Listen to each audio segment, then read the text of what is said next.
Hi മക്കളെ, 10ാം ക്ലാസ്സിലെ എക്സാമൊക്കെ കഴിഞ്ഞു. എല്ലാവരും വളരെ റിലാക്സ്ഡ് ആയിട്ട് ഇങ്ങനെ ഇരിക്കായിരിക്കും അല്ലേ? 10ാം ക്ലാസ്സിൽ മാർക്ക് കുറഞ്ഞു. ഇനി +1 സയൻസ് പഠിക്കണം. അതുപോലെ തന്നെ നല്ല എൻട്രൻസ് കോച്ചിങ് കിട്ടണം.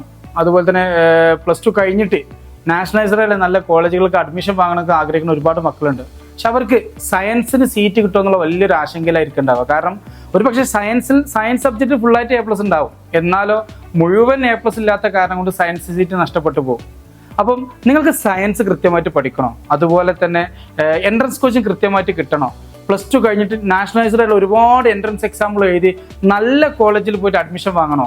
ഇനി നിങ്ങൾ പഠിക്കാൻ തയ്യാറാണോ? എങ്കിൽ ധൈര്യത്തോടു കൂടി നിങ്ങൾക്ക് RSലേക്ക് വരാം. നിങ്ങൾക്ക് 10ാം ക്ലാസ്സിൽ ഒരൊറ്റ A+ ഇല്ലെങ്കിലും കുഴപ്പമില്ല, നമ്മൾ ഏറ്റെടുത്ത് നിങ്ങളെ പഠിപ്പിക്കും. നിങ്ങൾക്ക് ഏറ്റവും നല്ല റിസൾട്ട് ഉണ്ടാക്കി തരാൻ ഹാർവസ്റ്റ് നിങ്ങളെ സഹായിക്കും. ഇപ്പോൾ നമ്മൾ താഴ്ന്നു നിൽക്കുന്ന എല്ലാ സാഹചര്യങ്ങളും തിരുത്തി പറയിപ്പിക്കുന്ന രീതിയിൽ ഏറ്റവും മികച്ച റിസൾട്ട് ഉണ്ടാക്കാൻ നിങ്ങളെ കൊണ്ട് സാധിക്കും. അത് ഹാർവസ്റ്റ് തരുന്ന ഉറപ്പാണ്. മെഡിക്കൽ എഞ്ചിനീയറിംഗ് എൻട്രൻസ് കോച്ചിങ്ങോട് കൂടിയിട്ടുള്ള കേരള സിലബസ് സയൻസ് ബാച്ചാണ് ഹാർവസ്റ്റിൽ നടന്നുകൊണ്ടിരിക്കുന്നത്. Computer science, residential batch, non residential batch രീതികളിലൊക്കെ ഹാർവസ്റ്റിൽ ബാച്ചുകൾ അവൈലബിൾ ആണ്. ഹാർവസ്റ്റിൽ 3ാമത്തെ ബാച്ച് വരുന്നത് ജൂൺ 3-നാണ്. അപ്പോൾ അതിന് മുന്നോട്ട് തന്നെ നിങ്ങൾ ഹാർവസ്റ്റിൽ വരാൻ, സംവിധാനങ്ങളൊക്കെ കാണാൻ, നിങ്ങൾക്ക് നിൽക്കാൻ കഴിയും, പഠിക്കാൻ പറ്റുമെന്ന് ഉറച്ച വിശ്വാസം ഉണ്ടെങ്കിൽ ധൈര്യമായിട്ട് അഡ്മിഷൻ എടുത്തോളി. അപ്പോൾ മക്കളെ വൈകരുത്, എത്രയും പെട്ടെന്ന് തീരുമാനം എടുക്കാം. നാളെ ഈ അവസരം നിങ്ങൾക്ക് നഷ്ടപ്പെട്ടു പോയേക്കാം.